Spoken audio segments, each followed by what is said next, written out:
சமூக போராளி,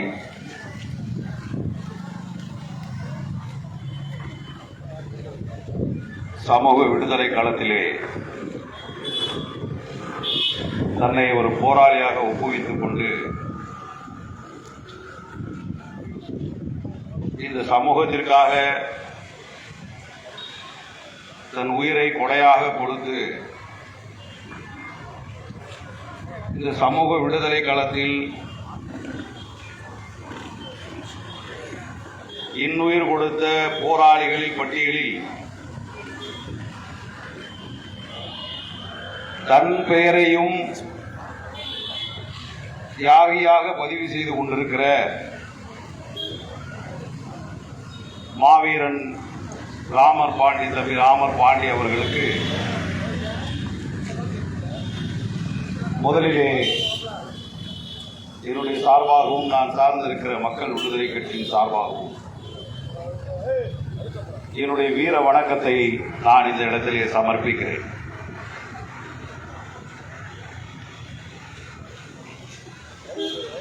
இங்கே நடைபெற்றுக் கொண்டிருக்கிற இந்த கண்டன கூட்டத்திலே பங்கேற்று கண்டன உரை நிகழ்த்தி அமர்ந்திருக்கிற மேலாள் நீதிபதி அவர்கள், வழக்கறிஞர் அண்ணன் ராமராஜ் அவர்களே, எனக்கு முன்பாக இங்கே கண்டன உரை ஆற்றி அமர்ந்திருக்கக்கூடிய மதுரை மாமன்ற உறுப்பினர் அண்ணன் இன்குலாப் அவர்களே, இந்த நிகழ்விலே பங்கேற்றிருக்கக்கூடிய மாவீரன் மலைச்சாமி அவர்கள் உடன் பிறந்த சகோதரர் அண்ணன் விஜயராமன் அவர்களே, இந்த நிகழ்ச்சியை தொகுத்து வழங்கிக் கொண்டிருக்கிற தம்பி பாஸ்கரன் அவர்களே, தம்பி இந்த நிகழ்வில் பங்கேற்றக்கூடிய தம்பி சரவண பாண்டியன் அவர்களே,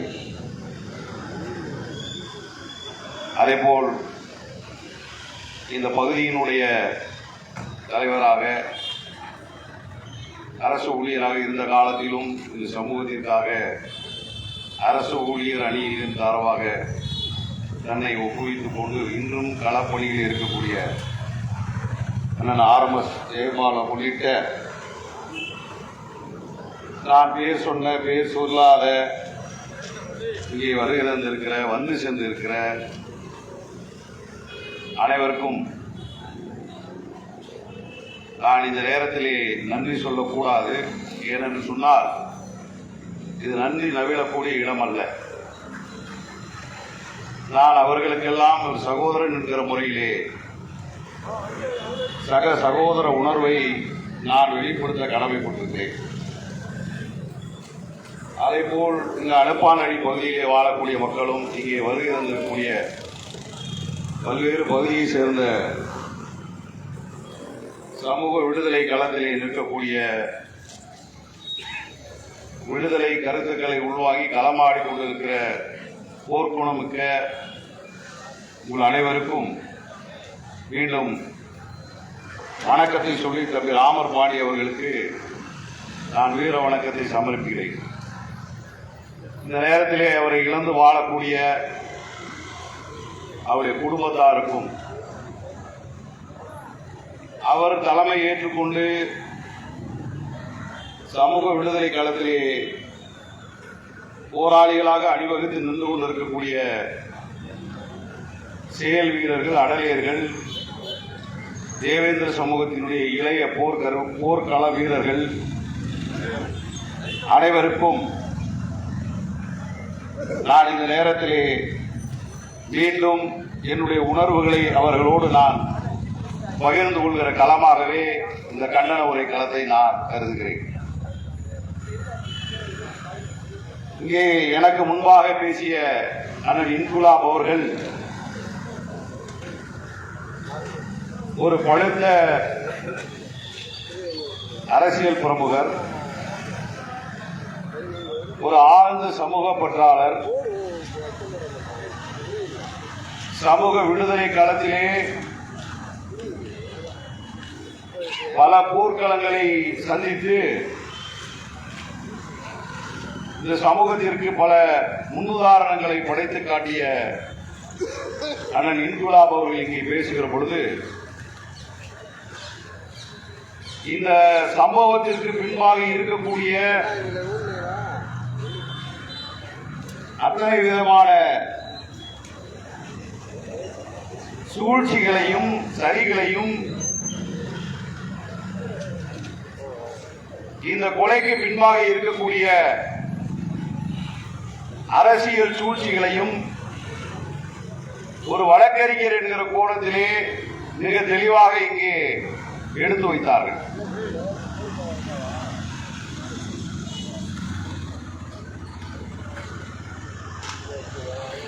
இன்றைக்கு இந்த சம்பவம் நடந்து 6 நாட்களுக்கு பிறகும் கூட அடப்பாடியிலே ஏதோ 50 பேரோ 100 பேரோ என்னை போன்று வரக்கூடிய சமூக களத்தில் இருக்கக்கூடிய அரசியல் சமூக இயக்கங்களை சார்ந்தவர்களோ வருகிறார்கள், போகிறார்கள், கண்டன உரை நிகழ்த்துகிறார்கள், ஆவேசமாக பேசுகிறார்கள். எப்பொழுதும் போல் இது ஒரு சாதாரண நிகழ்வுதான் என்று இந்த அரசிற்கு செய்தி சொல்வதற்காக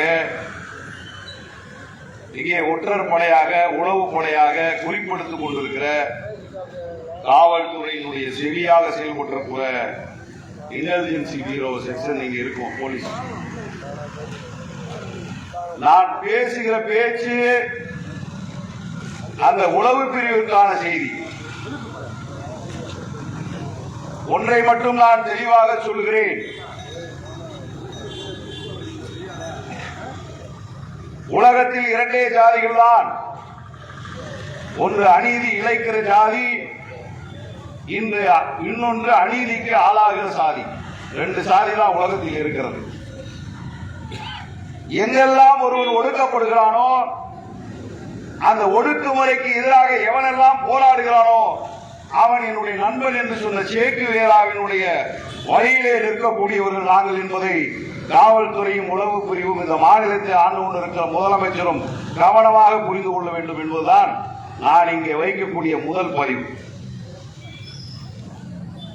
தேவேந்திர குல வேளாளர்கள் அநீதிக்கு எதிராக அணிதிரளக்கூடிய நியாயவாதிகள், தர்மத்தின் பக்கமே நின்றிருக்கிறது இந்த சமூகம் என்பதுதான் 5000 ஆண்டு கால வரலாறு. எங்கெல்லாம் ஒடுக்குமுறை இருக்கிறதோ, எங்கெல்லாம் நியாயம் மறுக்கப்பட்டவனுக்கு ஒடுக்குமுறை நிகழ்கிறதோ, அந்த ஒடுக்குமுறை களத்திலே ஒடுக்கப்படுகிறவனுக்கு ஆதரவாக களமாடக்கூடியவர்களை நண்பர்களாக, தோழர்களாக, சகோதரர்களாக கொண்டிருக்கிற சமூகம் தேவேந்திர குல சமூகம் என்பதை இந்த அரசு உணர்ந்து கொள்ள வேண்டும்.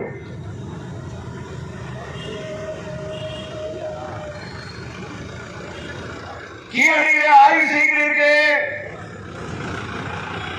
இன்றைக்கு கூட தமிழக சட்டப்பேரவையிலே மாண்புமிகு நிதியமைச்சர் தங்கம் தென்னரசு அவர்கள் பேசுகிற பொழுது கிறிஸ்து பிறப்பதற்கு 500 ஆண்டுகளுக்கு முந்தையது கீழடியுடைய பதிவுகள் சொல்லுகிறது. அங்கே வரக்கூடிய அறிவியல் தரவுகள், அமெரிக்காவில் இருந்து வரக்கூடிய கார்பன் டேட்டுகள் அதை சொல்லுகிறது என்று சொல்லுகிறீர்களே. நீங்கள் பூமிக்கு அடியிலே இருக்கக்கூடிய புதையுண்ட பொருள்களை கொண்டு ஆய்வு செய்து கொண்டிருக்கிறீர்களே.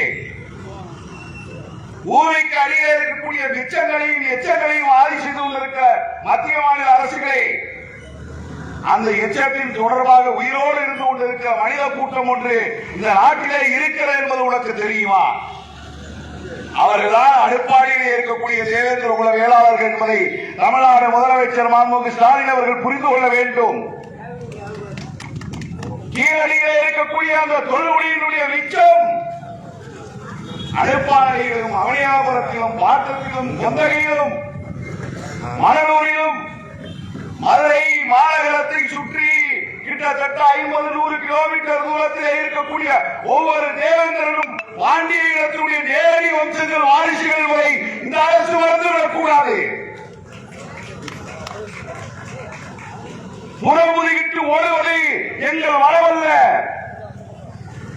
அத்தனை பேர் சூழ்ந்து இருந்த ராமர் பாண்டியனை தாக்கிய போது கூட தம்பி ராமர் பாண்டியின் முதுகே காயமில்லை, முகத்தில் மட்டும்தான் காயம் இருக்கிறது என்பதை நீங்கள் உணர்ந்து கொள்ள வேண்டும். போராடி இருக்கிறான். அந்த இனத்திற்கே உரித்தான வீரத்தோடு தன் உயிரை இந்த சமூகத்திற்கு தியாகம் செய்கிற நொடியிலும் கூட அவன் புறமுதுகிடவில்லை என்பதை இந்த தமிழ்நாடு மறந்துவிடக் கூடாது. சொன்னாரே நமது அண்ணன் இன்குலாப் அவர்கள், அதைத்தான் நானும் சொல்ல விரும்புகிறேன்.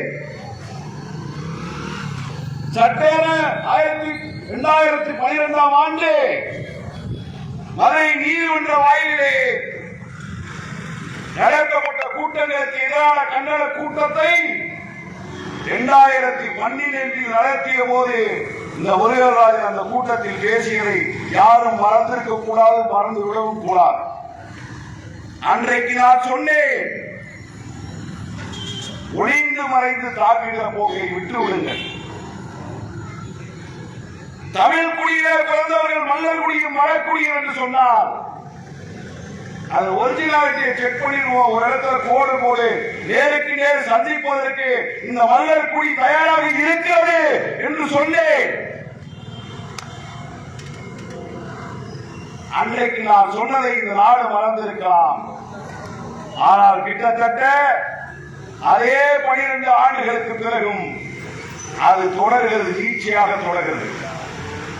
ராமர் பாண்டியனை படுகொலை செய்துவிட்டோம் என்று வெற்றி கழிப்பிலே யாரும் இருந்துவிட முடியாது. இதுதான் இறுதி என்று யாரும் தீர்ப்பை எழுதிவிட முடியாது. ஏனென்று சொன்னால் இது ஆடுகிற பெண்குளம் போன்று. இன்றைக்கு பெண்குளம் கடிகாரத்தின் ஒரு பக்கம் போயிருக்கிறது. பெண்குளம் அங்கே நின்று விடாது. அதனுடைய இயல்பு மீண்டும் மறுமுனையை தொடும் என்பதுதான் அறிவியல் இயறி. இதை விளையாட்டிற்காக விளையாடுகிற சீசா பலகை விளையாட்ட போன்றது. இந்த முறை எங்கள் பக்கம் இந்த சீசா பலகை சாய்ந்திருக்கிறது. ஆனால் மீண்டும் இந்த சீசா பலகை எதிர்முனையிலே சாயக்கூடிய நேரம் மிக அருகில் இருக்கிறது என்பதை தேவேந்திர குல சமூகம் மீண்டும் நிரூபிக்கும். நான் சொல்ல விரும்புவதை இது அரசும் காவல்துறையும் தெளிவாக புரிந்து கொள்ள வேண்டும். திராவிட முன்னேற்ற கழகத்தினுடைய கூட்டணியில் நாம் இருக்கிறோம் என்பதற்காக என் குருதி ரத்தத்தின் சதை மண்ணிலே சிந்துகிற பொழுதும் அதை விட்டுக் கொடுத்து அரசியல் செய்யக்கூடிய ஈழப்பிறவி நாங்கள் இல்லை என்பதை நான் சொல்ல கடமைப்பட்டிருக்கிறேன். கருத்து வேறுபாடுகள் மனமாச்சரியங்கள் எங்களுக்குள்ளே இருக்கிறது, மறுப்பதற்கில்லை. நீ கொடுக்கிற அரசு நிதி தேவையில்லை என்று மறுப்பவர்கள் உண்டு. இல்லை, அது யாரோ தனிப்பட்ட ஒருவன் கொடுத்தது அல்ல. இந்தியா முழுவதும் சாதிய ஒடுக்குமுறைக்கு ஆளாகக்கூடிய விடுதலைக்கான மக்களுக்கு பாபா சாஹேப் அம்பேத்கர் அவர்கள் வகுத்து கொடுத்த சட்டத்தின் வழி கிடைக்கக்கூடிய உரிமை என்று வாதாடக்கூடியவர்கள் எங்களுக்கு இருக்கிறோம். ஆனால் இந்த கருத்து மோதல் என்பது இந்த இனத்திற்குள் ஒரு பெரிய பிளவை உண்டாக்கிவிடும். அதை பயன்படுத்திக் கொள்ளலாம் என்று யாரும் எண்ணி தப்பு கணக்கு போட்டுவிடக் கூடாது. கருத்து மோதல்கள் இருக்கிறது, கட்சி மோதல்கள் இருக்கிறது, இயக்கங்களுக்குள்ளே நான் பெரியவனா நீ பெரியவனா என்கிற போட்டி இருக்கிறது.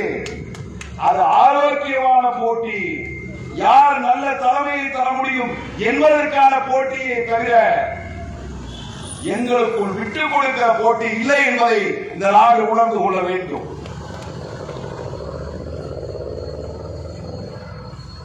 நான் அன்றைக்கு சொன்னேன், அதைத்தான் 12 வருடங்களுக்கு பிறகு இந்த இடத்திலே மீண்டும் சொல்லுகிறேன். அந்த பக்கம் 2 பேர் சாவா, கொஞ்ச நாள் கழிச்சு பணியெடுக்கிறேன், இந்த பக்கம் 2 பேர் சாவடிப்பான். மறுபடியும் இங்க இருந்து அங்க 2 பேர் சாவா, மறுபடியும் அங்கிருந்து இங்க 2 பேர் சாவா. இந்த சாவு தொடர்ந்து கொண்டே இருக்கிறது, இந்த போராட்டம் தொடர்ந்து கொண்டே இருக்கிறது.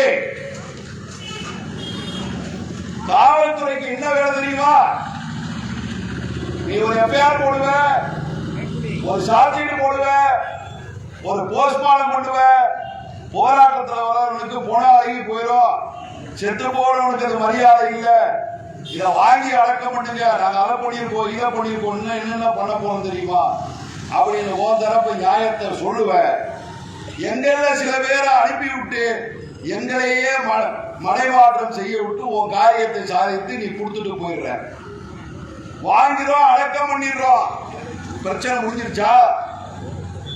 பிரச்சனை உன்னால முடிக்க முடிந்ததா?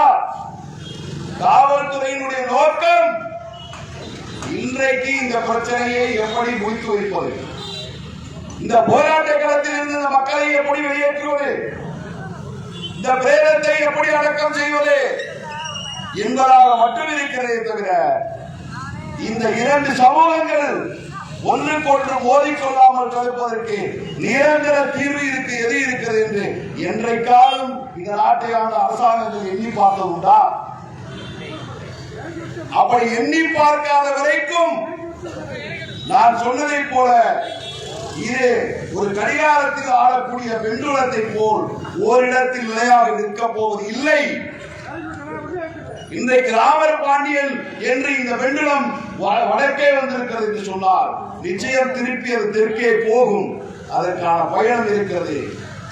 அதை பயணிக்கக்கூடியவர் முன்னெடுக்கக்கூடியவர்கள் இங்கே உயிர் தியாகம் செய்வதற்கு ஆயிரம் ஆயிரம் ராமர் பாண்டியர்கள் இந்த சமுதாயத்தில் இருக்கிறார்கள் என்பதை யாரும் மறந்து கொள்ளக்கூடாது. ஒரு ராமர் பாண்டியன் இல்லை என்று சொன்னால் அந்த இடத்தை நிரப்புவதற்கு ஆயிரம் ராமர் பாண்டியர்கள் இந்த சமுதாயத்தில் இருக்கிறார்கள் என்பதை மறந்து விடாதீர்கள்.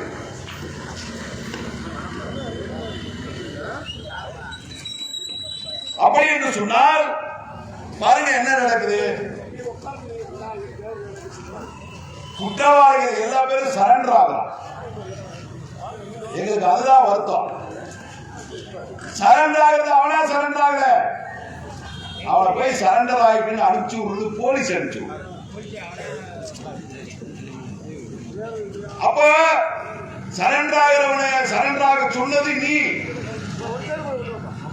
ஆளை சரண்டர் பண்ணே, நான் உன்னை கைது பண்ணலப்பா. நீங்க ராஜா மாதிரி மாப்பிள்ள மாதிரி போய் சரண்டர் ஆகிக்கங்க. நீங்க சரண்டர் ஆகிக்கங்க, நாங்க அந்த பிரச்சனையை சமாளிக்கிறதுக்காகத்தான், வேறபடி உங்க மேல வழக்கெல்லாம் ஒண்ணும் கிடையாது. இந்த வழக்கில நீங்க குற்றவாளியை சேர்க்கப்படுவீர்கள், ஆனால் வழக்கு விடுவிக்கப்படும், உங்களுக்கு தண்டனை கிடைக்காது. அதற்கு ஏற்றா போல நீங்க இப்ப இருந்தே அடிக்கட்டை போட்டு வர்றாங்க போலீஸ். வழக்கு முடிவுக்கு வருகிற பொழுது எந்த நிறுவனமும் இருக்காது. இவர்கள் யாரும் குற்றவாளிகள் என்று விடுவிக்கப்படுவார்கள். அதற்கான தொடக்க புள்ளி பார்க்கிற பொழுது ஒரு பழமொழி உண்டு. என்ன பழமொழி உண்டு? தலை நுழைஞ்சிட்டா வால் நுழைஞ்சிடும் சொல்லி ஒரு பழமொழி இருக்கு இல்லையா? இப்ப போலீஸ்காரன் இப்ப செய்த செயலை பார்க்கிற பொழுது நமக்கு என்ன தெரிகிறது என்று சொன்னால், இந்த வழக்கில் குற்றவாளிகளால் சேர்க்கப்பட்டிருக்கிற அத்தனை பேரும் இறுதியில் இந்த வழக்கில் விடுதலை பெறுவார்கள் என்பது இன்றைக்கே நமக்கு தெரியும். வழக்கறிஞர்கள் என்கிற முறையில் இங்கே ஆஜராகக்கூடியவன், நீதிமன்றத்திலே சரணாகக்கூடியவன் உண்மை குற்றவாளி இல்லை.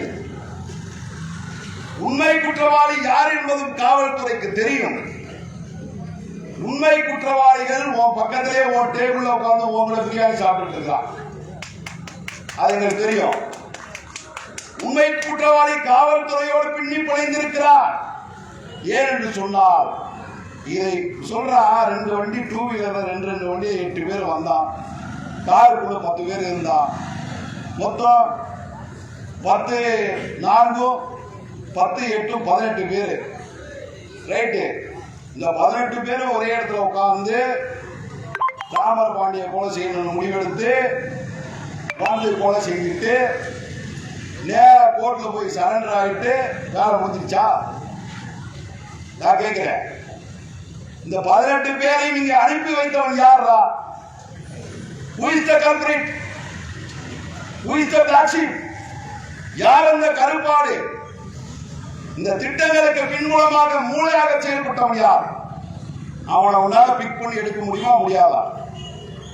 நீ நினைக்கிற நீ எடுக்க மாட்ட. தேவேந்திர சமூகம் எடுக்கும், கணக்கு எடுக்கும். இந்த சமூகம் கணக்கு எடுக்கும், கணக்கு முடிக்கும்.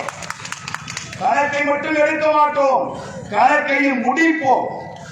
அன்னைக்கு நீ என்ன பண்ணுவ? நாங்க கணக்கு முடிக்கிற அன்னைக்கு இதே மாதிரி எங்களை போய் சரண்டர் ஆகிக்கிற விட்டுருவியா? நாங்க ஒரு 10 பேர் டூப்ளிகேட் கொடுத்தா சரண்டர் ஆகிற விட்டுருவியா?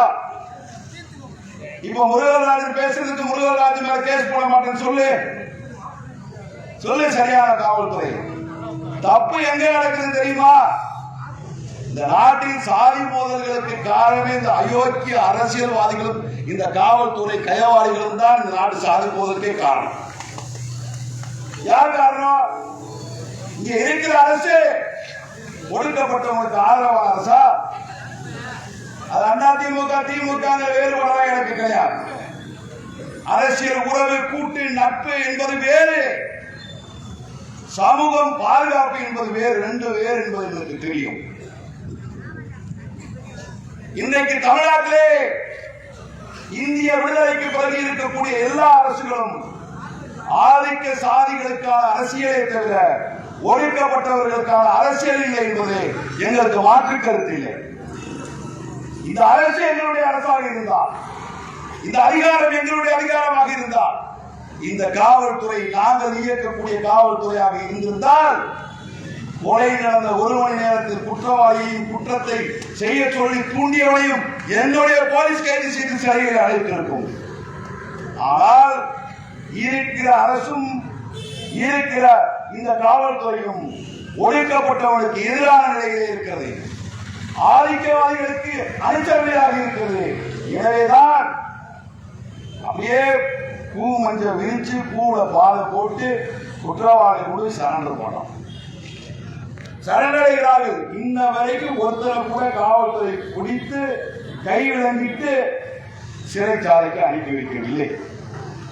இந்த வழக்கில் உண்மை குற்றவாளியை கைது செய்வாய். வழக்கை நேர்மையாக நடத்துவீர்கள். உண்மை குற்றவாளிகளுக்கு தண்டனை பெற்றுக் கொடுப்பீர்கள் என்ற நம்பிக்கை எங்களுக்கு துளியும் இல்லை. நாங்கள் அதற்காக குற்றவாளிகளை கைது செய் என்று சொல்லவில்லை. ஆனால் சட்டம் தன் கடமையை செய்யும் என்ற நம்பிக்கை நாட்டில் உயிர்ப்போடு இருக்க வேண்டும் என்பதற்காகத்தான் இதற்கான வரவு செலவு கணக்கு இந்த சமூகம் பார்க்கும் என்று சொன்ன உடனே இந்த அரசாங்கம் பதறும், இந்த காவல்துறை பதறும். இப்படி பேசலாமா என்று கேட்பீர்கள். சட்டத்தை எவனொருவனும் கையில் எடுத்துக் கொள்ளக்கூடாது என்பதுதான் சட்டம் சொல்கிறது. அப்படி என்று சொன்னால் இன்றைக்கு இந்த மக்கள் கூடி நீ முறையாக செய்கிறாயா, இதை நாங்கள் செய்யட்டுமா என்று கேட்க வேண்டிய நிலை எப்படி ஏற்பட்டது? காவல்துறையினுடைய வெத்தன போக்கு, குற்றம் இழைத்தவனுக்கு அனுசரணையாக இருக்கக்கூடிய போக்கு, பொய்யாளர்கள் சரணடைகிறார்கள், பெரிய குற்றவாளிகள் வெளியில் இருக்கிறார்கள்,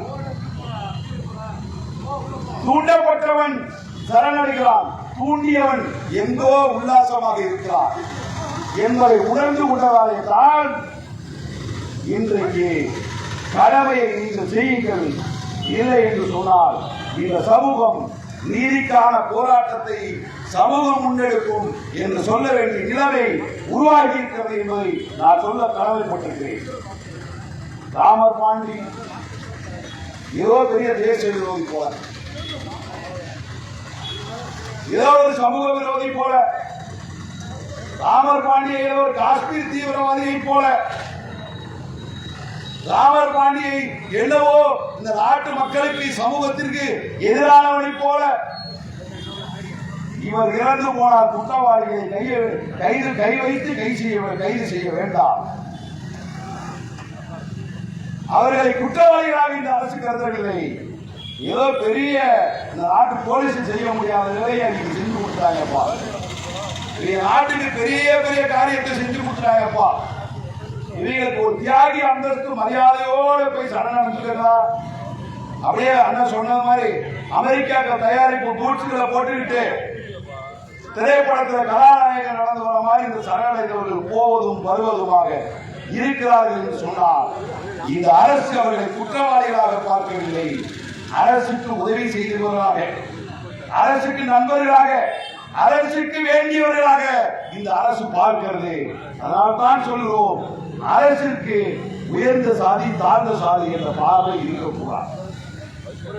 வாக்களிக்கிற சமூகம், ஓட்டு போடுகிற சமூகம், அனைவருக்கும் உனக்கு ஒரு ஓட்டு எனக்கு ஒரு ஓட்டு சொல்ற அனைவருக்கும் ஓட்டு சமம் என்று சொன்னால், ஓட்டு போடுகிறவர்கள் சமமாக வாக்கு பெறுகிற அரசுகள் ஓட்டை பெற்று அதிகாரத்திற்கு வந்த பிறகு ஓட்டளித்தவனுக்குள்ளே உயர்வு தாழ்வு மனப்பான்மை பாராட்டலாமா? ராமர் பாண்டி மரணம் நியாயப்படுத்தப்படுகிறது பொதுவெளியில். ராமர் பாண்டியுடைய கொலை பொதுவெளியிலே நியாயப்படுத்தப்படுகிறது. நான் சொல்வது ஒன்றுதான், ஒருவன் மீது 1000 குற்றச்சாட்டுகள் இருக்கலாம், ஆனால் அவன் குற்றம் நிரூபிக்கப்பட்டவனா என்பதுதான் என்னுடைய கேள்வி. ராமர் பாண்டியின் மீது பல வழக்குகள் இருக்கலாம், அவைகள் பொய் வழக்குகள் என்று நீதிமன்றத்திலே ராமர் பாண்டியன் அந்த வழக்கறிஞர்களுக்கு வாதிட்டுக் கொண்டிருக்கிறாரா இல்லையா? எந்த வழக்கிலும் ராமர் பாண்டி குற்றவாளி என்று நிரூபிக்கப்படவில்லை என்று சொன்னால், தன்னை நிரபராதியாக முன்னெடுக்கக்கூடிய ஒருவருடைய உயிரை பாதுகாக்க வேண்டிய கடமை அரசுக்கு இருக்கிறதா இல்லையா? அரசுக்கு இருந்ததா இல்லையா என்று சொன்னால், அவர் உயிர் இப்படி அனாமத்தாக அடையாளம் தெரியாத வழியிலே எங்கோ ஒரு இடத்திலே இந்த உயிர் இழக்கப்பட வேண்டியதுடைய நோக்கம் என்ன? எனக்கு அடிப்படையிலே ஒரு சந்தேகம் இருக்கிறது. ராமர் பாண்டியனுடைய வழக்கு கரூருக்கு மாற்றப்பட்டதே கூட சந்தேகத்திற்குரியதுதான். தோழர்களே, அவருடைய கொலை மட்டும் சந்தேகத்திற்குரியதாக பார்க்கக்கூடாது. அவர் கரூருக்கு இந்த வழக்கு மாற்றப்பட்டதே அதற்கு பின்பாக ஒரு திட்டம் இருக்கிறது. அந்த திட்டம் எவ்வளவு தொலைதூர திட்டம் பாருங்க. ஒரு லாங் டேர்ம் பெர்ஸ்பெக்டிவ்ல, ஒரு லாங் அவுட்லுக்ல 10 ஆண்டுகளுக்கு பிறகு நிகழ வேண்டிய ஒரு விஷயத்தை 10 ஆண்டுகளுக்கு முன்பே திட்டமிடுகிற புத்தி சாதுரியம் எதிரிகளுக்கு இருக்கிறது. அந்த புத்தி சாதுரியத்தை நான் பாராட்டுகிறேன். அவர்கள் எதிரியாக இருந்தாலும் அவர்களை நான் பாராட்டுகிறேன். அதைத்தான் நான் பிறந்த சமூகத்திற்கு நான் முன்வைக்கிறேன். இந்த சமூகத்திற்கு தேவையானது ஒன்று, இந்த நேரத்தில் இந்த சமூகத்திற்கு தேவையானது ஒன்று. நமக்குள்ளே இருக்கக்கூடிய இயக்க வேறுபாடுகள், கட்சி வேறுபாடுகள், குழு மனப்பான்மை, இவற்றையெல்லாம் தயவு செய்து விட்டுவிட்டு அதற்குரிய தேவேந்திர சமூகமே ஒரே வடிவமாக, அரசியல் வடிவமாக ஒன்றிணைந்து நிற்க வேண்டியது காலத்தின் கட்டாயம் என்பதுதான் ராமர் பாண்டியின் இந்த சம்பவம் நமக்கு விட்டு சென்றிருக்கிற செய்தி என்பதை நீங்கள் உணர்ந்து கொள்ள வேண்டும் என்று நான் சொல்ல கடமைப்பட்டிருக்கிறேன். நாம் அணிதிர வேண்டும். நாம் அடிப்படையிலே ஓர் இயக்கமாக திரண்டிருக்க வேண்டும். அரசியல் அதிகாரத்தை தீர்மானிக்கக்கூடிய இடத்திலே இந்த சமூகம் வர வேண்டும். அரசியல் அதிகாரம் ஒன்றுதான் அரசு எந்திரத்தையும் காவல்துறையையும் கட்டுப்படுத்தக்கூடிய கருவி என்பதை நீங்கள் உணர்ந்து கொள்ள வேண்டும். நமக்கு போராடுகிற துணிவும் நெஞ்சிலவும் தைரியமும் வீரமும் நமக்கு இருக்கிறது. சேர சோழ பாண்டியர்கள் என்கிற மாபெரும் வரலாற்று பெருமை நமக்கு இருக்கிறது. ஆனால் நம்மிடம் இல்லாதது ஒன்றே ஒன்றுதான், நாம் அண்ணன் தம்பிக்குள் விட்டுக் கொடுத்து ஓர் இயக்கமாக இருக்கக்கூடிய சகிப்புத்தன்மை நம்மிடம் இல்லாமல் இருக்கும். சகோதரர்களே, எனக்கு வயது 57. இந்த அனுப்பாளடிக்கும் எனக்கும் தொப்புள் கொடி சம்பந்தம் இருக்கிறது. அனுப்பாளடியில் இருக்கக்கூடிய ஒவ்வொருவருக்கும் என்னை பற்றி தெரியும். எனக்கு இந்த தெய்வவெள்ளி தெருவை பற்றி தெரியும். இங்கே இருக்கக்கூடிய கிறிஸ்துவ தெருவை தெரியும். இங்கே முன்னே இருக்கக்கூடிய பொண்ணு பிள்ளை தோப்பை தெரியும். இங்கே நான் நடக்காத பகுதிகளை, நான் பார்க்காத மனிதர்களை, நான் பேசாத சொந்தங்களிலே, நான் உண்டு உறங்காத இடமே இந்த இடத்தில் இல்லை. 25 ஆண்டுகளுக்கு முன்பு இது அழுப்பானிலேதான் அரசியல் சூழ் பிடித்த இடம், எங்கள் அரசியல் கருப்பிடித்த இடம். இங்கே இருக்கக்கூடிய ஐயா அம்பேத்கரை நாங்கள் வணங்காத நாட்களே இல்லை. அரசியலாக நாங்கள் எழுந்தோம். இங்கே இருக்கக்கூடிய இளைய தலைமுறையில் 3வது தலைமுறையைச் சேர்ந்தவர் தம்பி ராமர் பாண்டியன். ஆனால் எதிர்த்தரப்பில் இருக்கக்கூடியவர்களும் அரசும் எந்திரமும் காவல்துறையும் அவரை குற்றவாளியாக கை காட்டலாம். எங்களை பொறுத்தவரைக்கும் அவன் கழுத்திலே போட்டிருக்கிற சிவப்பு பச்சை கொடி மட்டும்தான் எங்களுக்கு முக்கியம் என்பதை நாங்கள் பதிவு செய்ய கடமைப்பட்டிருக்கிறோம். அவன் தாங்கி இருக்கிற அந்த அடையாளம், அவன் ஏற்றுக்கொண்டிருக்கிற அந்த போர்வரவு, அவன் முன்வைத்திருக்கிற அந்த அரசியல் ஒடுக்குமுறையை உடைத்தெறிவதற்காக, அநீதிக்கு எதிராக எங்கொருவன் போராடுகிறாரோ அவன் என் உடன் பிறந்த சகோதரன் என்று சொன்ன சேக்கு வீராவினுடைய வழித்தோன்றலாக இன்றைக்கு இமாலயர்களுடைய அடையாளங்களாக இன்றைக்கு நாடு முழுவதும் இருக்கிறார்கள். நாங்கள் மறைந்து விடலாம், எங்கள் ஆயுள் மறைந்து விடலாம். இன்றைக்கு 22 வயதிலே அனுப்பாடியிலே பேசி அதே முருகராஜன் 57 வயதிலும் இந்த சமூகம் குறித்து இங்கே நாம் பேசிக் கொண்டிருக்கிறோம். எங்கள் வாழ்நாள் முழுவதும் தமிழகம் என்னும் ஓடி ஓடி ஓடி இப்படி உயிரம் சிந்த கீழே கிடந்த சகோதரர்களை, எண்ணற்ற சகோதரர்களை இந்த தோளிலே நான் சுமந்திருக்கிறேன். சமூகத்திற்காக தியாகம் செய்த எண்ணற்ற உடல்களை எத்தனை மாற்று வழிகளிலே சென்று நாங்கள் தூக்கி சுமந்திருக்கிறோம். தம்பி பாஸ்கர் போன்றவர்களுக்கு தெரியும். இதுதான் எங்கள் வாழ்நாள் கடமை, இதுதான் எங்கள் பணி. இந்த சமூகத்திற்கு எங்களை நாங்கள் ஒப்படைத்துக் கொண்டிருக்கிறோம். பிறப்பு ஒரு முறை, இறப்பு தவிர்க்க முடியாது. மரண வீட்டிலே புகாரி பாடலாம், ஆனால் போர்க்களத்திலே புகாரி பாடக்கூடாது. என்னை பொறுத்தவரைக்கும் இது போர்க்களம். நாம் பாட வேண்டியது போர் பணிதான் பாட வேண்டும், தவிர புகாரி பாடக்கூடாது. வீரபாண்டிய கட்டபொம்மன் சொன்னதை போல போர் இது விடுதலைக்கான போர். அஞ்சினால் இந்த கூட்டம் சமர் இல்லை, சமரை எதிர்கொள்வோம், சமரசம் இல்லை, தொடரும். இந்த போர் ஓயவே ஓயாது.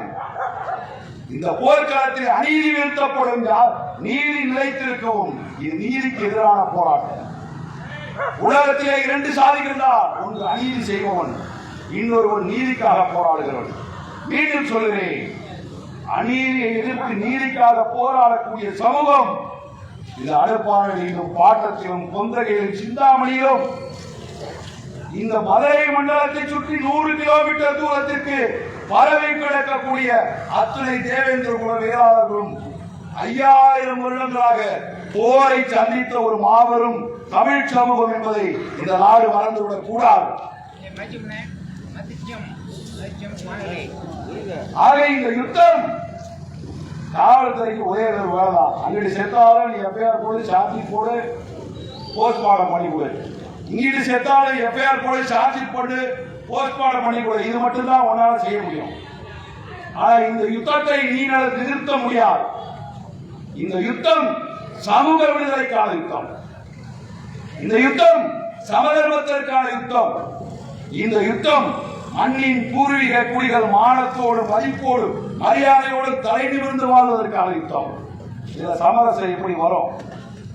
சமரசம் வர வேண்டும் என்று சொன்னால் நாட்டை ஆளக்கூடியவன் சமநிலையிலே இருக்க வேண்டும். ஒரு முள்முனையளவு கூட இந்த அரசு தடுமாறக்கூடாது. இன்றைக்கு ராமர்வாடி சம்பவத்திலே இந்த அரசு தடுமாறி விட்டது என்பது என்னுடைய ஆழமான குற்றச்சாட்டு. நான் திமுகவுடைய தோழமை கட்சிக்காரனாக இருந்தாலும் நான் நெஞ்சுக்கு நேராக சொல்கிறேன், நீங்கள் குற்றவாளி ஒருவனை கூட கைது செய்யவில்லை. இதை கண்டனத்திற்குரிய மாபெரும் கண்டனத்திற்குரிய துரோக செயல், கண்டனத்திற்குரிய துரோகம். ஒருத்தரை கூட உங்களால் கை விலங்கு போட முடியல. ஒரு பேச்சுக்கு, ஒரு கண்துடைப்புக்கு, ஒரு ஐவாசு டிராமா கூட இருந்தாங்க, ஒருத்தர் கைது கொடுத்து சொல்ல முடியாதா? இதுல ரொம்ப வருத்தம் என்ன தெரியுமா? கச்சரத்தம் கொடுப்பது. கச்சரத்திலே நடந்த அந்த ஜீனோசைடு மேசக்கர், மனித இனத்திற்கு எதிரான மோசமான ஒரு சாதி ஒடுக்குமுறை தாக்குதல் கச்சரத்திலே நடந்தது. அன்றைக்கு காவல்துறையினுடைய சூப்பரண்டாக இருந்த ஜெயச்சந்திரன் கல்லர் சமூகத்தை சேர்ந்தவர். குற்றவாளிகளை கைது செய்து சிறையில் போட்டான். ஆனால் இன்றைக்கு கரூரிலே ராமர் பாண்டி கொலை செய்யப்பட்டிருக்கிறான். அங்கே சூப்பரண்டாக இருக்கிறவர்கள் சொந்தக்காரன் ஒரு குற்றவாளியை கூட கைது செய்யவில்லையே. ரொம்ப மிகவும் வருத்தமாக இருக்கிறது. இதில் நான் அந்த சூப்பரண்டா போலீஸை குறை சொல்லல. நம் சமூகத்தை சார்ந்த அதிகாரிகள் நாம் பாதிக்கப்படுகிற பொழுது நமக்கு நியாயம் செஞ்சா அவன் பொழப்பு போச்சுங்கிறதா உண்மை. அப்ப எந்த அளவிற்கு அதிகாரிகளாக இருக்கக்கூடிய நம் சமுதாயத்துக்காரன் நாம் பாதிக்கப்படுகிற பொழுது கண்மூடி மௌனியாக இருக்கிறான், தன் பதவியை காப்பாற்றிக் கொள்ள என்று சொன்னார். அந்த நிலையிலே இந்த நாடும் இந்த நாட்டை ஆளக்கூடிய அரசாங்கங்களும் இந்த அரசு இயந்திரங்களும் இருக்கிறது என்பதுதான் யதார்த்தமான உண்மையை தவிர அவனுக்கு உள்ளுக்குள்ள உணர்வு இருக்கும். அவன் உதவி செய்ய நினைக்கிறான். ஆனால் அவன் கைகளை கட்டுகிற பொழுது எப்படி உதவி செய்ய முடியும்? ஒன்று சொல்லுகிறேன். இந்த அண்ணன் சொன்னார், எங்க அண்ணன் இன்குலாம் பண்ணி கிளியரா இன்வெஸ்டிகேஷன் முடிச்சுட்டாரு, விசாரணையை முடிச்சுட்டாரு. எங்க அண்ணன் இன்குலாம் பண்ண யாரு குற்றவாளி, கார்ல வந்தவன் யாரு, டூ வீலர்ல வந்தவன் யாரு, சிறையில இருந்து சொல்லி கொடுத்தவன் யாரு, சிறையில் இருக்கவனுக்கு உதவி செய்தவன் யாரு, அவன் எங்க நடிச்சுக்கிட்டு இருக்கான், லைட் கேமரா ஆக்சிடென்ட் எங்க சொல்லிட்டு இருக்கா, எங்க நின்றுட்டு இருக்கா, கூவத்தூர் கோமாளி தனங்களுக்கெல்லாம் மூல காரணமாக இருந்த மாமாக்கார யாரு என்பதை எல்லாம் இன்னைக்கு அண்ணன் என்னை இன்குலா பண்ணி சொன்னாரு. எங்களுக்கு தெரியும். நீ பொய்யா 2 பேரை சரண்டர் பண்ணி இந்த கேஸை முடிச்சு பிரேதத்தை கொடுத்து இதை ஊத்தி மூடி இந்த போலீஸ் வண்டி நகட்டிட்டு போயிட்டு இந்த ஊர்ல பிரச்சனை இல்லாம இருந்தா காவல்துறைக்கு மெடல் கொடுக்கலாம்னு நினைக்கிறான். நான் சொல்லுகிறேன், மீண்டும் சொல்கிறேன், இது தீராது தீராது தீரவே தீரா. ஆக இன்னைக்கு இங்க கூடியிருக்கிற மாதிரி நாளைக்கு எதிர்த்தரப்புல கூட வேண்டிய நிலைமை ஏற்படலாம். இவைகள் எல்லாம் நடக்காமல் இருக்க வேண்டும் என்று சொன்னால் அது நாட்டை ஆளக்கூடிய அரசாங்கத்தின் கையிலும் காவல்துறையின் கையிலும் நீதித்துறையினுடைய கைகளிலும் தான் இருக்கிறது. நீங்க என்ன செய்யலாம்? நீங்க என்ன கேட்டுட்டு இருக்காரு? ராமர் பாண்டியனுடைய மனைவியோ அவர் தகப்பனாரோ இங்க கூடியிருக்கிற நாங்களே என்ன கேட்கிறோம்? தமிழக அரசே, காவல்துறையே 2 விஷயம். ஒன்று நீதி வேண்டும், இன்னொன்று நிதி வேண்டும்.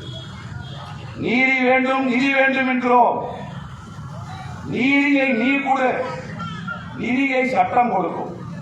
நீ ஒண்ணு தனிப்பட்ட முறையில் தர வேண்டாம்.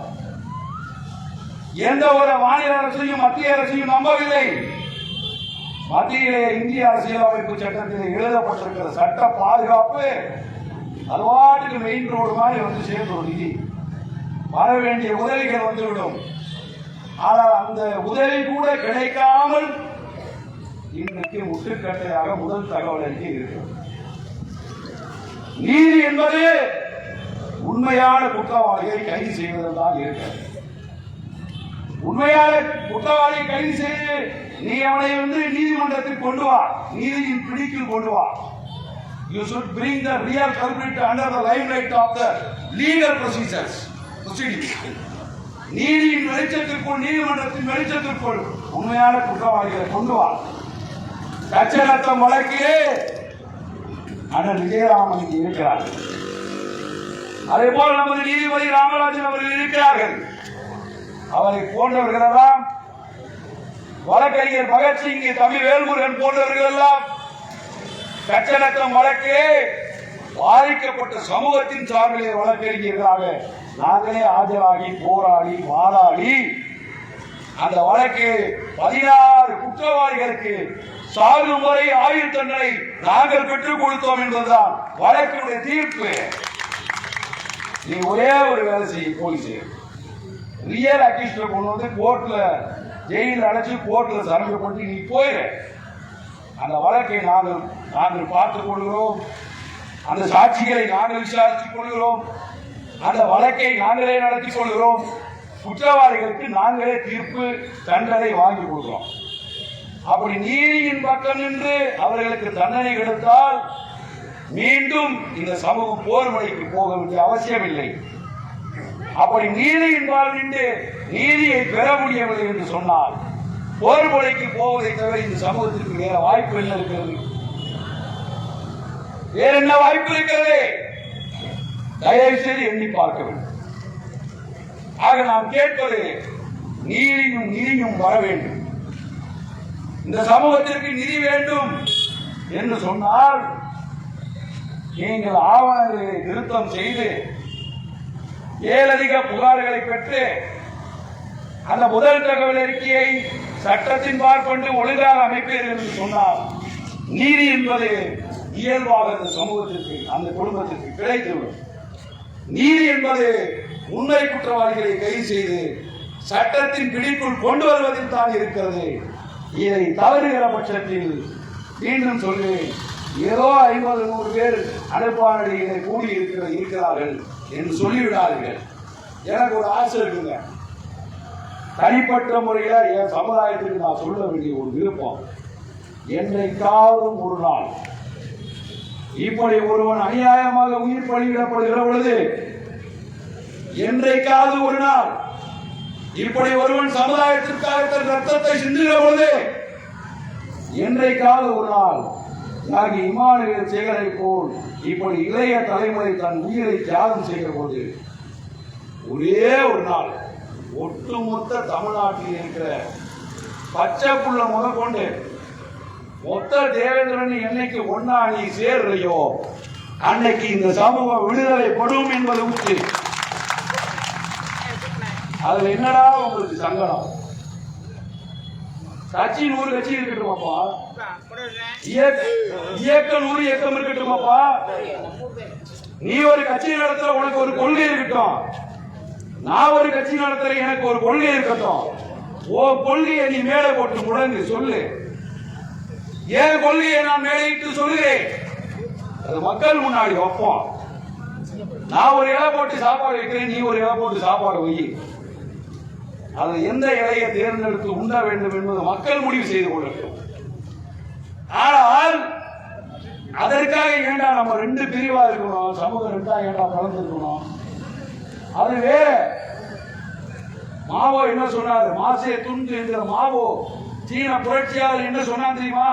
1000 பூக்கள் மலரட்டும், 1000 கருத்துகள் வரட்டும், 1000 கொள்கைகள் வரட்டும், 1000 சிந்தனைகள் வரட்டும், 1000 இயக்கங்கள் வரட்டும், 1000 கட்சிகள் வரட்டும். அதில் நல்ல சக்தி உள்ள, வலு உள்ள, திராணி உள்ள, தெம்புள்ள, ஒழுங்கான நல்ல இயக்கம் ஒன்று வெற்றி பெறும். ஓட்ட பண்ணையா ஒருத்தர் மட்டும் ஓட முடியாதுப்பா. 100 பேர் ஓடும் போது ஒருத்தர் முன்னாடி வந்து பரிசு வாங்கிட்டு போறான். அது மாதிரி 1000 இயக்கம், அமைப்புகள், கொள்கைகள், கோட்பாடுகள் இருக்கட்டும். நாம் சமூகத்தை மீட்பதிலே நீயா நானா என்று போட்டியிடலாம். அது ஆரோக்கியமான போட்டியாக இருக்க வேண்டும்.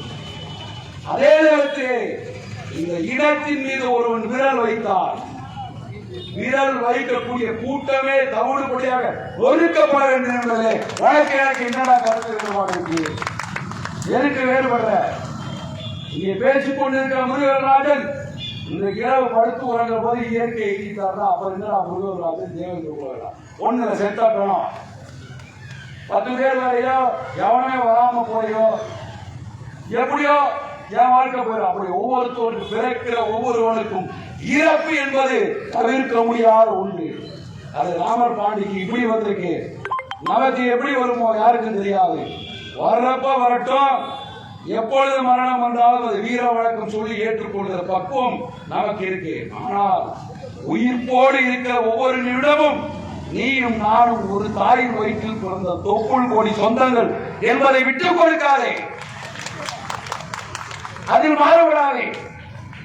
இன்றைக்கு ராமர் பாண்டி இல்லை, என் தந்தை குழந்தைகளோடு அல்லாடுகிறாரே, அவருக்கு என்ன ஆறுதல் சொல்ல முடியும்? நீ 1000 கோடி, 10,000 கோடி, அரசு வேலை கொடு, 10 கோடி கொடு, 5 கோடி கொடு என்றாலும் தன் கணவன் ராமர் பாண்டியன், அஞ்சாத சிங்கம் மாவீரன் அந்த வீட்டிற்கு வர வேண்டுமே என்று என் தங்கையின் கண்ணீர் ஒன்று இருக்கிறது அல்லவா, அந்த குழந்தைகளின் அழுக்குறல் ஒன்று இருக்கிறது அல்லவா, அது நம்ம குடியில மட்டும்தான்டா வருஷமா கேட்டுக்கிட்டே இருக்கு. ஒரு மாசத்துக்கு முன்னாடி தான் அச்சம்பத்துக்கு போயிட்டு வந்தாரா, அந்த ஈரம் காஞ்சிருச்சா? அன்னைக்கு போலீஸ் சரியில்லை நம்ம சொன்னோமா? 3 நாள் கழிச்சு நான் லேட்டா வந்தேன். இன்னைக்கு மாதிரி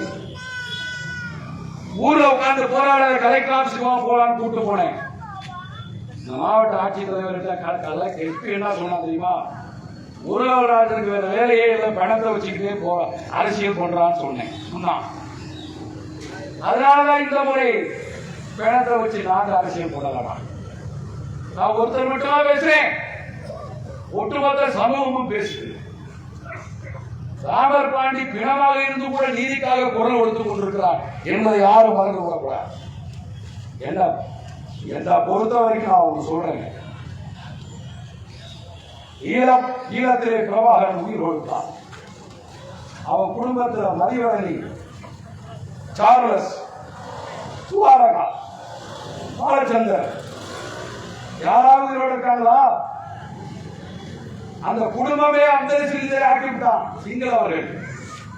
அந்த சிங்களவனுக்கும் வழி வழியாக நம்மளை கொன்று குவித்துக் கொண்டிருக்கிற இவர்களுக்கும் என்ன வேறுபாடு இருக்கிறது? அவன் இனத்தின் அடிப்படையிலே ஒடுக்குகிறான், இவன் சாதியின் அடிப்படையிலே ஒடுக்க துடிக்கிறான். என்றால் ஈழத்தமிழனம் ஓய்ந்து விட்டதா? ஓய்ந்தது போல் தோன்றுகிறது. மீண்டும் என்றால் ஒரு நாள் ஈழ போராட்டம் வெடிக்கும். அதை போல் அடிக்க அடிக்க எந்திரிக்கிற பந்தை போல, அடக்க அடக்க திமிருகிற காளையை போல, ஒடுக்க ஒடுக்க பறக்கக்கூடிய ராணி படைத்த பீனிக்ஸ் பறவைகளாக இந்த தேவேந்திர குல இளைஞர்கள் வீறு கொண்டு எழுவார்கள் என்பதுதான் உண்மை. 1957 இமானுவேல் இல்லை, காலி பண்ணிட்டான். இன்றைக்கே செப்டம்பர் 11 சொன்னால் 50 லட்சம் தேவேந்திரர்கள் பணம் குடித்து வருகிறார். அப்படி என்று சொன்னால் 1 10ஆக 10 100ஆக 100 1000ஆக 1000 லட்சமாக லட்சம் கோடியாக இந்த இன உணர்வு வளர்ந்திருக்கிறதா இல்லையா? ஆகவே இந்த நேரத்திலே நான் உங்கள் சார்பாக, இந்த சமூகத்தின் சார்பாக தமிழ்நாட்டை ஆண்டு கொண்டிருக்கிற மாநில சர்க்காருக்கு வெத்த பணிவோடு திமுகவினுடைய தோழமை கட்சிக்காரன் என்கிற முறையிலே வெத்த பணிவோடு நாம் சமர்ப்பிக்கிற விஷயம், I duly represent my community. நான் நெஞ்சுக்கு நீதியாக என் சமூகத்தின் குரலாக பேசுகிறேன். உண்மை குற்றவாளிகள் இன்னும் கைது செய்யப்படவில்லை. நீதிமன்றத்தில் சரணடைந்தவர்கள், ஒப்புக்காக சரண் செய்யப்பட்ட காவல்துறையால் சரண் செய்யப்பட்டவர்கள். இந்த வார்த்தையை நீங்க அடிக்கோடிட்டுக் கொள்ளுங்கள். அவர்கள் சரணடைந்தவர்கள் இல்லை, காவல்துறையால் திட்டமிட்டு சரண் செய்யப்பட்ட ஒரு போலி நாடகம். உண்மையிலே இந்த குற்றத்தை அரங்கேற்றியவர்கள் சிறைச்சாலையில் இருக்கிறார்கள்.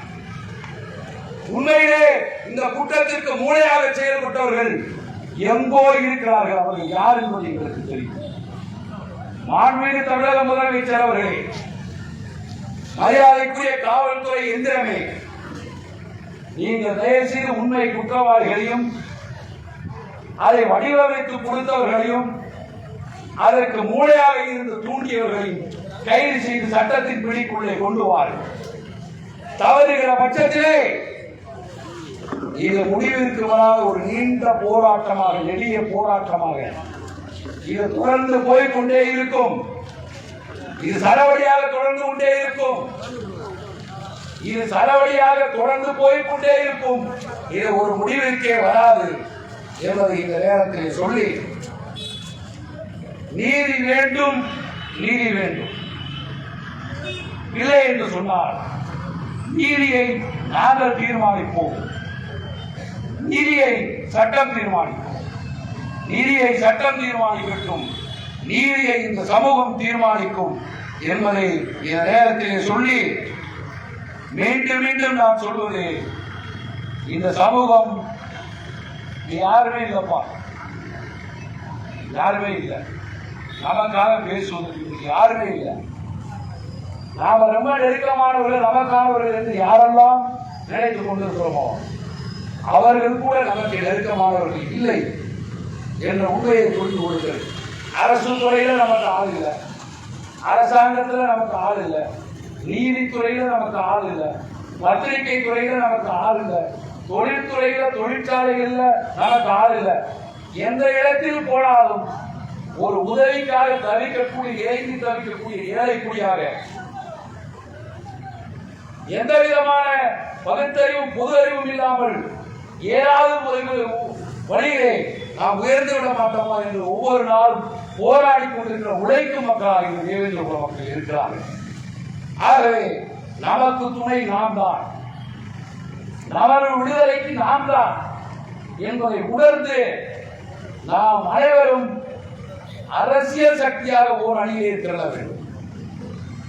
தேர்தலுக்கு தேர்தல் எந்த கூட்டணியில இடம்பெற முடியும் என்பதுதான் இன்றைக்கு நம்முடைய கவலை. எங்கே போனால் சட்டமன்ற நாடாளுமன்ற தொகுதி வேட்பாளராக நாம் அறிவிக்கப்படுவோம் என்பதுதான் நம்முடைய கவலை. யாரோடு உறவு வைத்துக் கொண்டால் தேர்தலிலே போட்டியிடுவதற்கு நமக்கு உதவிகள் கிடைக்கும் என்பதுதான் நம் கவலை. இந்த கவலைகளுக்காக சமுதாயத்தை விட்டுவிடுகிற பொழுதுதான் சமுதாயம் பாதிக்கப்படுகிறது என்பதுதான் என்னுடைய அனுபவ பாடம். ஆகவே நான் தான் தமிழ் மைதானத்தில் ஒரு வேலையை போட்டு ஜான் பாண்டியன, அண்ணன் பசுபதி பாண்டியன, அண்ணன் கிருஷ்ணசாமிய இருக்கிற எல்லாரையும் கூப்பிட்டு, அண்ணன் வேணாங்க, அண்ணன் தம்பி இருக்க வேண்டாம், எனக்கு ஒரு உறுப்பினர் கார்டு கொடுங்க, எனக்கு ஒரு உறுப்பினர் கார்டு கொடுங்க, நான் உறுப்பினராக இருந்துங்க. ஆனால் எல்லாரும் ஒரே கட்சியா மாறுவதற்கு வாங்கணும்னு கூப்பிட்டேன். அண்ணன் பசுபதி பாண்டியன் அவர்களை தலைவராக வைத்து நான் பொதுச் செயலாளராக இருந்து தமிழக அரசு ஒரு கட்சியை போட்டோம். ஒரு வாரம் தான் அந்த கட்சி நடந்துச்சு. தேவேந்திர சமூக பாதுகாப்பு இயக்கத்தை கட்டினோம். அது ஒரு வருஷமோ 1.5 வருஷம் தான் போச்சு. எப்பொழுதெல்லாம் ஒற்றுமையை நாம் ஒருங்கிணைக்கிறோமோ ஏதாவது ஒரு வகையில் அது சேர்ந்து போகும்.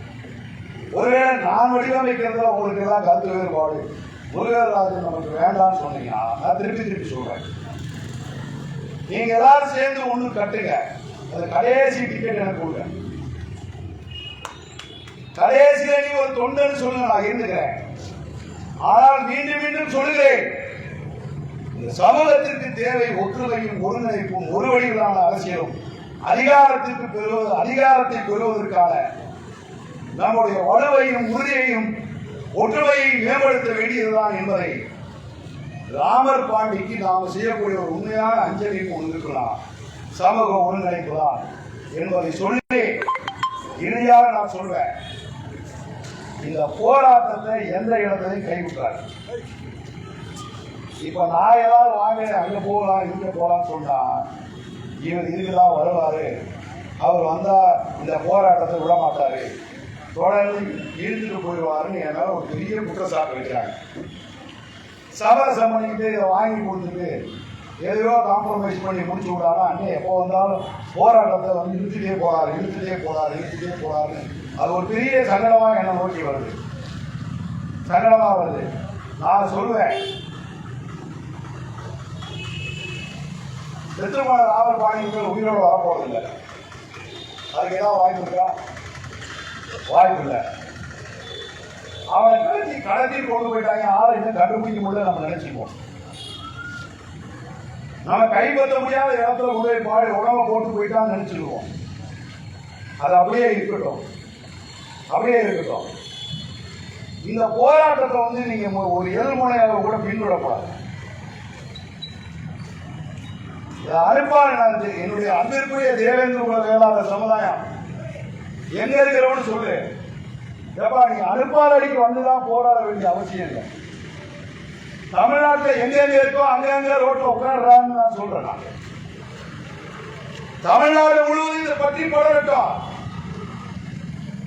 கட்சிகளை பார்க்காத, எதையும் பார்க்காத, ஒரு முறையாவது இந்த சமூகம் மாநில தழுவிய முறை அளவிலே தன் போராட்ட வடிவத்தை முன்வைத்தால் தான் இந்த மாதிரி இந்த ஒரு இழப்பு ஏற்படும் போது அரசாங்கமும் போலீஸும் ஓடுவான், பதறுவான், உண்மையிலே நடவடிக்கை எடுப்பான், சட்டம் வேலை செய்யும். ஏதோ ஒரு முனையில போராடிட்டு ஒரு வாரம் 10 நாள் நம்ம ஆதங்கத்தையும் ஆத்திரத்தை வெளிப்படுத்தி விட்டு கடைசியா அதையும் சொல்லி நம்மளை சமாதானப்படுத்தி அதை கொடுத்த உடனே வாங்கிட்டு போயிட்டேனா இன்னும் ஒரு சில காலங்களுக்கு பிறகு வேற எங்கோ ஒரு இடத்தில் இன்னொருவருக்கு இதே போன்ற ஒரு கொடுமை நடக்கும். அன்னைக்கு இதே மாதிரி ஒப்பாரி முகாரி, அப்புறம் கொஞ்ச நாள், அப்புறம் ஒரு கொலை, அப்புறம் கொஞ்ச நாள், அப்புறம் ஒரு கொலை, அப்புறம் கொஞ்ச நாள். என்னப்பா இது என்னப்பா இது என்னடா வாழ்க்கை? இது என்னடா வாழ்க்கை? சோறுல உப்பு போட்டு சாப்பிடுறோமா இல்லையா? நான் கேட்கிறேன், நம்ம சோத்துல உப்பு போட்டு சாப்பிடுறோமா இல்லையா? அது எங்க செத்தானடா? நம்ம சொந்தக்காரன் அண்ணன் தம்பி தானே செத்துக்கான். பதிலுக்கு பதில் போய் அடி மல்லு கட்டி சண்டை போட்டு நான் சொல்லல. இந்த போலீஸ்கார ஒருத்தர கைது பண்ணதேப்பா, எல்லா பேரும் சரணடைஞ்சுக்கிட்டு இருக்காப்பா. சரணடைகிறாங்க இவங்க சொல்லிட்டு போய் சரணடையாப்பா. உண்மையான குற்றவாளி கூட வேற எங்கேயும் இருக்காப்பா. திட்ட வகுத்து கொடுத்தவன் ஜெயிலுக்குள்ள இருக்காப்பா. இதுக்கெல்லாம் மூளையா செயல்பட்டவன் சென்னையில் இருக்காப்பா. என்ன பண்ண போறீங்க? என்ன பண்ண போறீங்கன்னு நீங்க முடிவு பண்ணுங்க. நாங்க சொல்லி என்ன ஆக போகல. இதை இந்த சமுதாயத்துக்கே விட்டு மீண்டும் ராமர் பாண்டி குடும்பத்திற்கு ஆழ்ந்த இரங்கலை தெரிவித்து மாவீரனாக இன்றைக்கு என்றும் அழியா புகழோடு இந்த உலகம் இருக்கிற வரைக்கும் ராமர் பாண்டியனுடைய வீரம் பாராட்டப்படும். இந்த உலகம் இருக்கிற வரைக்கும் ராமர் பாண்டியின் தியாகம் பாராட்டப்படும். இந்த உலகம் இருக்கிற வரைக்கும் ராமர் பாண்டி 1000 இளைஞர்களுக்கு ஒரு வழிகாட்டி ஆதர்ச புருஷனாக இருப்பான் என்பதை இந்த நேரத்தில் சொல்லி உங்கள் அனைவருக்கும் மீண்டும் நன்றியை சொல்லி விடைபெறுகிறேன். நன்றி, வணக்கம்.